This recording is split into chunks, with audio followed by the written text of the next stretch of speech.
kembali lagi beribadah. Kali ini kita beribadah untuk mengucap syukur karena kita sudah melalui satu semester ini dengan sangat baik. Tuhan menyertai kita dari awal kita memulai pelajaran hingga akhir semester 1 ini.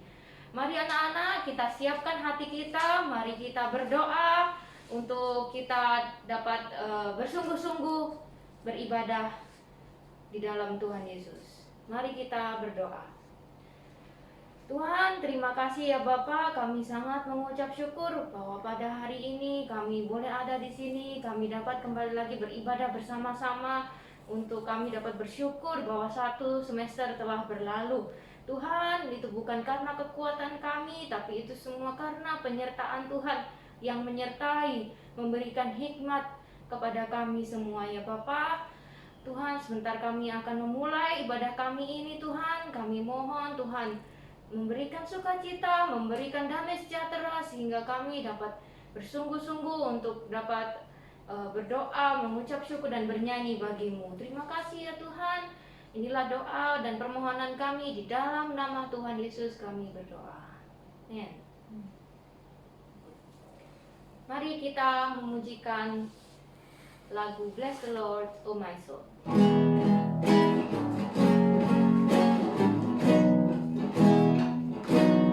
Bless the Lord, oh my soul, oh my soul. Worship His holy name. Sing like never before. Oh my soul, I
sudah memuji Tuhan, sekarang kita masih mau memuji Tuhan. Yuk, sudah siap bersukacita semuanya? Siap, Bu Ella. Kita angkat pujian dari terbit matahari sampai pada masuknya.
Ya anak-anak, kita tadi sudah menyanyikan lagu bahwa kasih Tuhan itu terbit seperti matahari dan tidak pernah hilang meskipun mataharinya sudah terbenam. Nah, kita sudah merasakan kasih Tuhan sepanjang satu semester ini. Baik yang sekolahnya online di rumah maupun yang datang ke sekolah, semuanya merasakan kasih dari Tuhan yang kita tahu semuanya bahwa kasih dari Tuhan itu mengalir terus mengalir kepada siapapun yang mengasihi juga kepada Tuhan. Mari kita nyanyikan kasih-Nya seperti sungai. Kasih-Nya seperti sungai, kasih-Nya seperti sungai, kasih-Nya seperti sungai di hatiku, mengalir di waktu susah, mengalir di waktu senang, kasih-Nya seperti sungai di hatiku. Kasih-Nya seperti sungai, kasih-Nya seperti sungai, kasih-Nya seperti sungai di hatiku, mengalir di waktu susah, mengalir di waktu senang, kasih-Nya seperti sungai di hatiku, mengalir di waktu susah, mengalir di waktu senang, kasih-Nya seperti sungai di hatiku.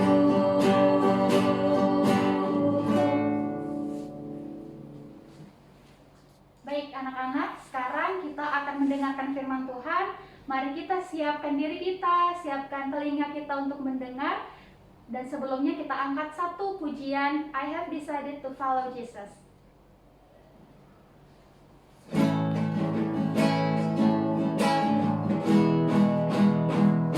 I have decided to follow Jesus.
sekalian, ya ketemu lagi dengan Bu Endang. Hari ini kita akan belajar firman. Tapi sebelumnya kita mau berdoa bersama dulu, minta pertolongan Tuhan. Ya, mari kita berdoa. Sikap doa yang baik, tutup mata supaya konsentrasi dan tangannya dilipat sebagai tanda kita menghormati Tuhan. Mari kita berdoa. Tuhan Yesus yang baik, yang bertahta dalam kerajaan surga, terima kasih Tuhan kalau pada pagi hari ini Engkau berkenan memberikan kepada kami kesempatan untuk kami dapat duduk diam, fokus, berkonsentrasi untuk mendengarkan firman-Mu. Tolong kami Tuhan, buka hati kami, buka telinga kami, buka pikiran kami. Berikan kepada kami hikmat untuk kami tahu firman yang akan Engkau berikan buat kami. Kami dapat melakukannya di dalam kehidupan kami walaupun secara sederhana. Terima kasih Tuhan, dalam nama Yesus kami telah berdoa, bersyukur, haleluya, amin. Baik, anak-anak, pagi hari ini kita akan belajar satu firman Tuhan dengan tema dalam tangan Tuhan. Dalam tangan Tuhan. Nah, kita akan belajar dalam tangan Tuhan ada 4 hal yang akan kita pelajari. Yang pertama adalah cara Tuhan adalah yang terbaik. Yang kedua, dalam tangan Tuhan kita imani semuanya menjadi baik buat kita. Dan yang ketiga, percayakan semuanya kepada Tuhan.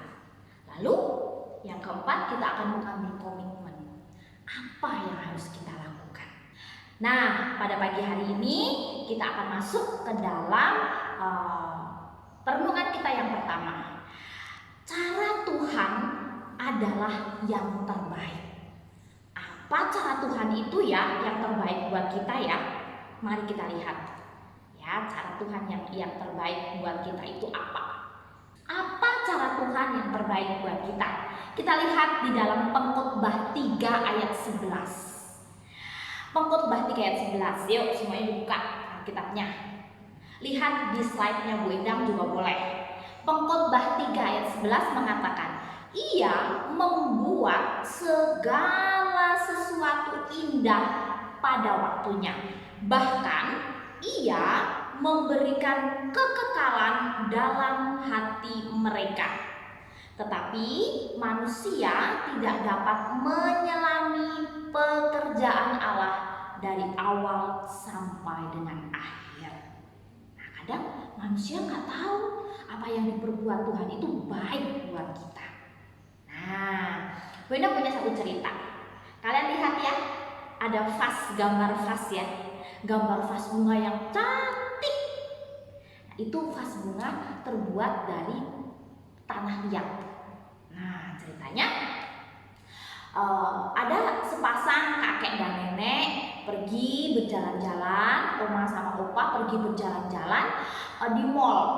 Mereka datang ke etalase tempat penjualan barang-barang gerabah, barang-barang ada vas bunga, ada asbak dan lain sebagainya. Mereka ketemu sama vas bunga yang sangat cantik.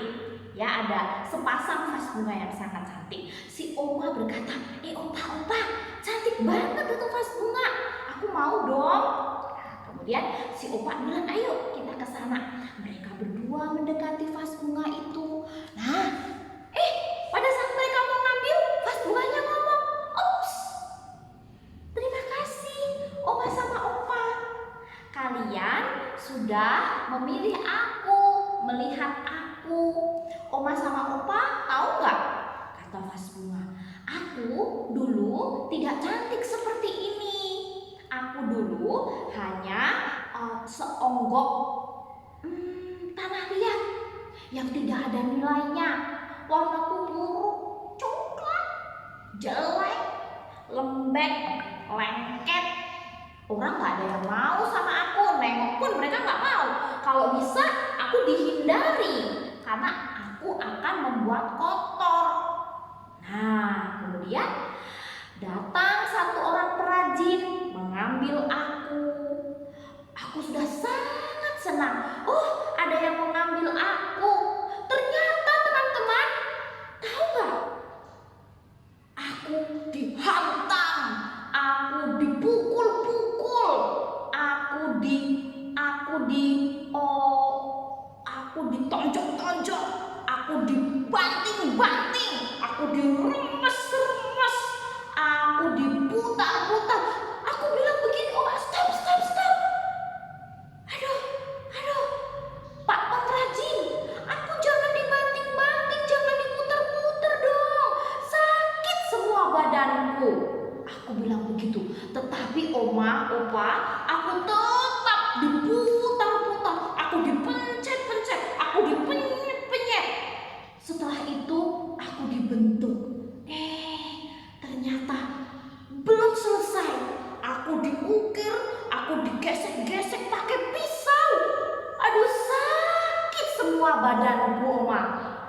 Setelah itu aku dipandang-pandang sama si pengrajin. Si pengrajin berdecak aku. Bagus. Setelah itu pikirku aku sudah selesai. Ternyata belum. Aku dipanasin di bawah terik matahari. Aduh, pada saat terik matahari panas sekali. Sampai kepanasan. Setelah itu aku kembali diambil lagi. Aku dielap-elap. Aduh, pikirku aku sudah selesai. Ternyata belum. Aku dimasukkan ke dalam oven yang panas, ke dalam perapian. Tambah panas lagi aku. Setelah itu aku didinginkan. Kemudian aku dipoles-poles dan lain sebagainya. Aku sampai pusing, gak ingat lagi aku diapain lagi sama si pengrajin. Nah, setelah itu aku diletakkan di sini.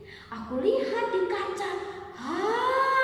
Ternyata aku sangat cantik, yang membuat Opa dan Oma ingin membeli aku. Nah, itu tadi adalah proses dari pembuatan vas. Dari tanah liat yang buruk menjadi vas yang cantik. Nah, demikian juga dengan kita anak-anak sekalian. Kadang kita dibentuk oleh Tuhan, tapi kita kadang nggak tahu dibentuk dengan cara apa. Nah, kalian boleh lihat, ya. Kalian boleh lihat bagaimana cara Tuhan membentuk kita. Cara Tuhan membentuk kita kadang dengan air mata. Aduh, aku sedih sekali. Aku sedih, nggak ikut mama pergi, misalnya. Atau aku nangis karena dijewer sama mama, karena aku melakukan hal-hal yang tidak sopan. Ya, aku membantah kata-kata mama, misalnya. Atau aku kaget, nilaiku jelek. Pada saat aku ngambil pas, kegiatan pas, nggak jadi-jadi terus.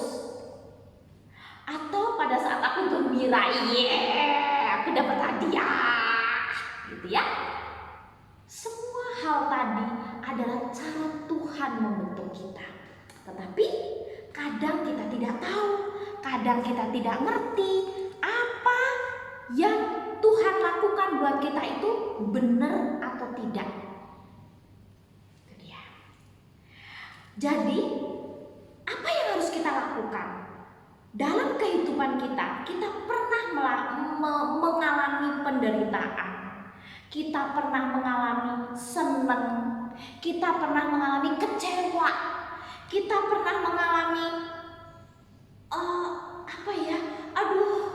putus asa, kayaknya nggak bisa deh. Berkali-kali aku nyanyi maju tak gentar, nggak bisa deh, gitu ya. Nah, itu semua adalah cara-cara Tuhan membentuk kita supaya apa? Supaya kita fight, supaya kita tetap kuat, supaya kita tetap melakukan yang terbaik, bukan hanya untuk kita, untuk Tuhan tentunya. Jadi kita harus memasrahkan seluruh hidup kita dengan Tuhan. Dengan cara apa? Kita tetap setia, kita tetap memberi yang terbaik untuk Tuhan. Jangan kita berputus asa, karena kita nggak tahu ternyata apa yang Tuhan bentuk buat kita itu adalah yang terbaik buat kita.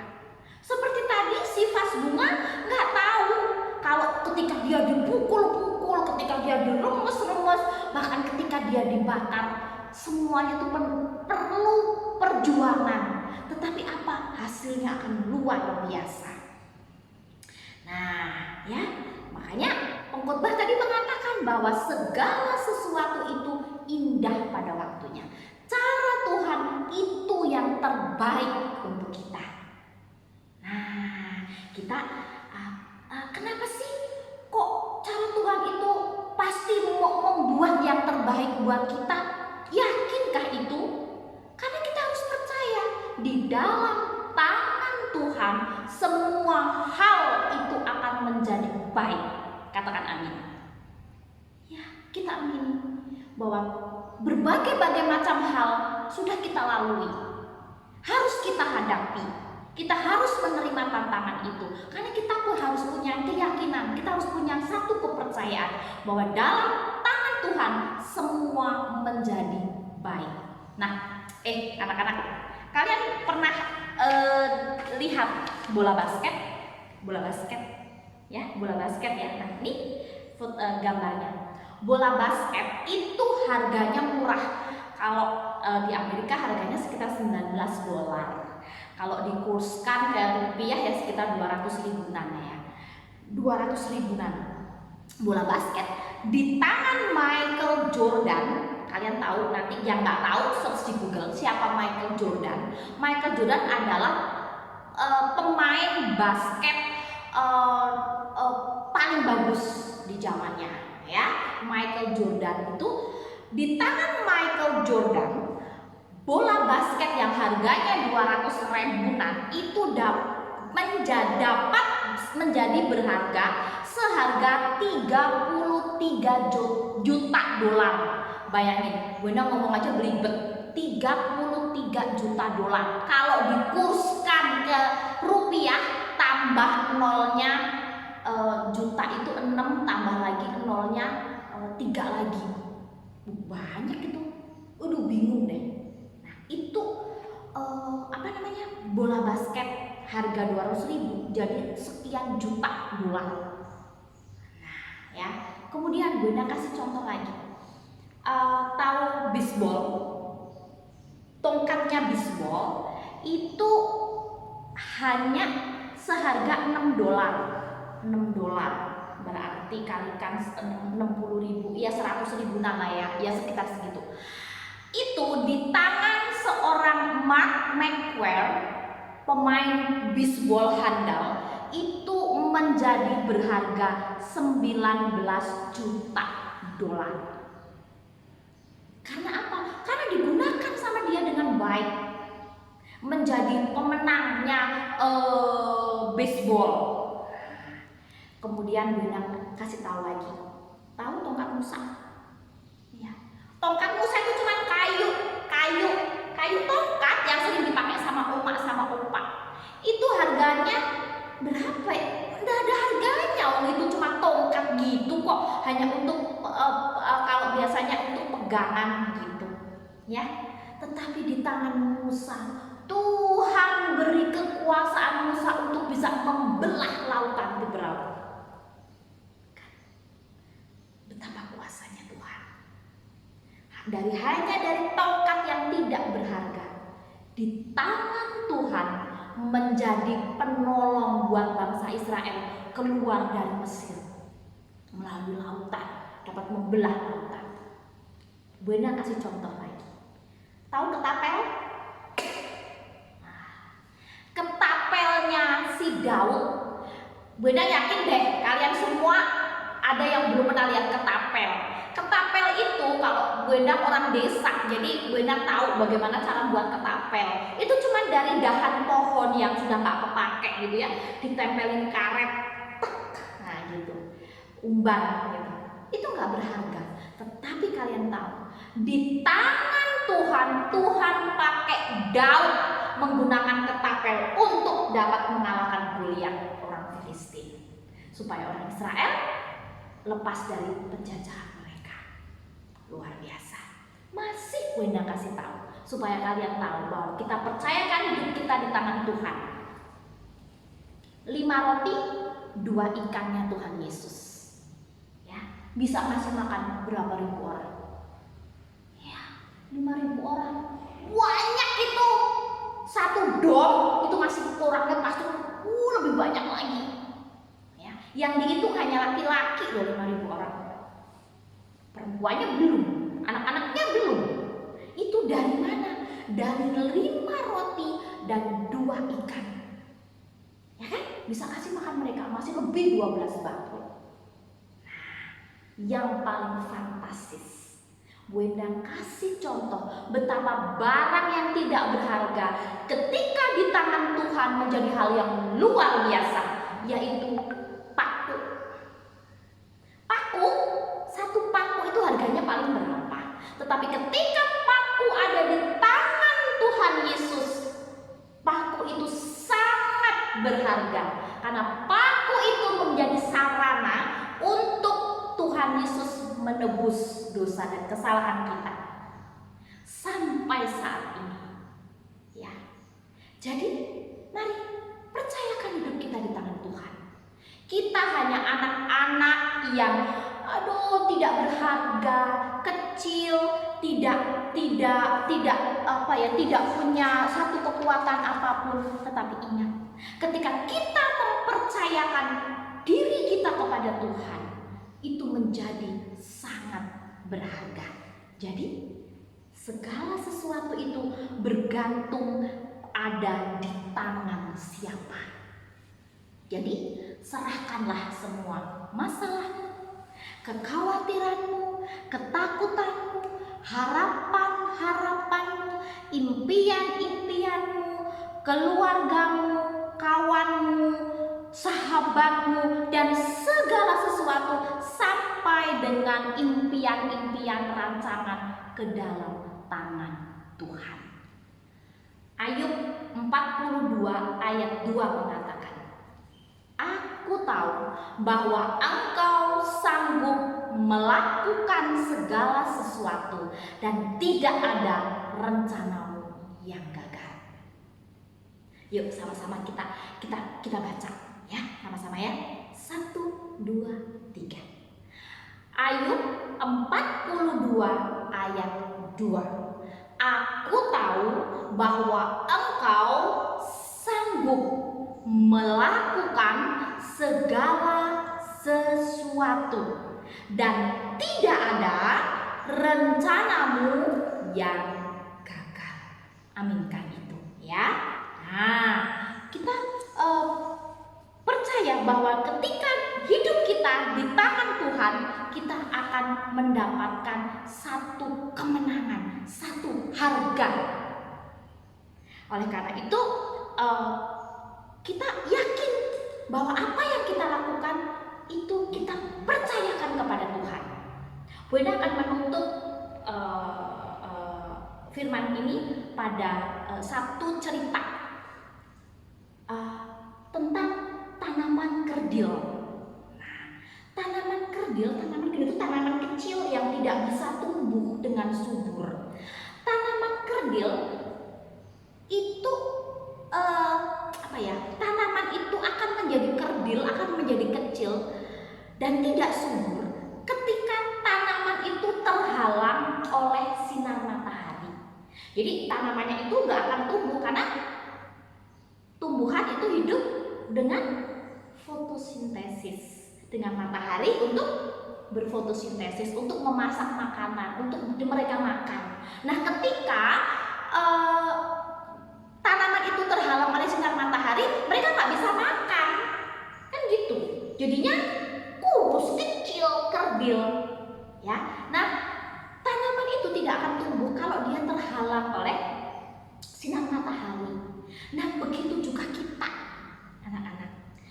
Kadang ketika kita takut menghadapi berbagai masalah, kita takut dengan ketakutan kita sendiri. Kita hanya khawatir, aduh aku nggak bisa nih, aduh aku pokoknya nggak bisa. begitu, kita lupa kita berserah kepada Tuhan. Kadang kita kurang percaya kepada Tuhan. Itu yang menghalangi kita menjadi tumbuh. Karena apa? Karena kita dikit-dikit khawatir, dikit-dikit takut, dikit-dikit nggak percaya. Coba kita serahkan sama Tuhan. Ya, 1 Korintus 15 ayat 10 mengatakan, tetapi karena kasih karunia Allah, aku adalah sebagaimana ada sekarang. Dan kasih karunia yang dianugerahkannya kepadaku tidak sia-sia. Sebaliknya, aku telah bekerja lebih keras daripada mereka semua. Tetapi bukanlah aku, melainkan kasih karunia Allah yang menyertai aku. Jadi kita percayakan kepada Tuhan. Kita tidak melakukannya sendiri. Kita tidak bisa apa-apa tanpa Tuhan ada bersama dengan kita. Jadi kesimpulannya satu hal, tetap mengandalkan Tuhan dalam segala jalanmu dan lakukan yang terbaik untuk Tuhan. Pokoknya itu, ya, tetap mengandalkan Tuhan dalam apapun yang terjadi dalam hidupmu. Apa yang harus kamu lakukan? Tetap mengandalkan Tuhan dan lakukan yang terbaik. Mau orang lain ngomong apa, mau bu gurunya ngasih nilai berapa, pokoknya aku kasih yang terbaik yang aku bisa. Aku lakukan dulu nih bagianku. Setelah itu kita serahkan kepada guru-guru kita yang akan menilai kita. Pokoknya aku lakukan yang terbaik. Aku tidak akan mengeluh. Aku tetap memberi yang terbaik buat Tuhan. Karena apa? Karena Tuhan sudah membentuk aku. Cara-cara Tuhan membentuk aku adalah yang terbaik. Dan aku percaya di tangan Tuhan itu pasti aku akan menjadi yang terbaik. Dan aku akan menyerahkan sepenuhnya apa yang aku rencanakan, apa yang aku inginkan, apa yang aku lakukan ke dalam tangan Tuhan. Karena Tuhan akan pasti memberkati aku dalam keadaan apapun aku. Amin. Ya, kita berdoa. Tuhan, kembali kami datang kepadamu. Kami sudah Engkau segarkan dengan firman-Mu. Tuhan, tolong untuk kami terus dapat bersandar ke dalam tangan-Mu. Apapun yang menghalangi supaya kami dapat tumbuh, kami serahkan kepadamu. Engkau terus Tuhan yang akan sertai segala jalanku, rencanaku, dan apa yang aku cita-citakan. Aku ingin tetap bertumbuh dengan baik, tetap mempunyai semangat yang baik untuk kami terus dapat berjalan bersama dengan Engkau untuk meraih semua cita-citaku. Terima kasih Tuhan Yesus. Dalam nama Yesus kami telah berdoa, bersyukur, haleluya, amin. Terima kasih anak-anak, Tuhan Yesus memberkati. Mari kita berdoa. Terima kasih Tuhan, kami ucap syukur buat sepanjang semester 1 ini Tuhan sudah menyertai kami semuanya di dalam melaksanakan setiap pembelajaran kami, walaupun melalui daring Tuhan atau melalui online. Kami ucap syukur semuanya telah berjalan dengan baik. Dan juga kami ucap syukur buat setiap tugas-tugas anak-anak, terutama tugas PAS yang telah diselesaikan. Semuanya telah diselesaikan tepat pada waktunya. Dan semuanya karena kasih karunia Tuhan, karena campur tangan Tuhan di dalam penyelesaian setiap tugas-tugas. Dan Tuhan, pimpin tuntun kami semua Tuhan, Bapak Ibu Guru yang di dalam pengoreksian tugas-tugas, Tuhan berkati kami semuanya dengan hikmat Tuhan, supaya dapat melakukan penilaian dengan baik Tuhan.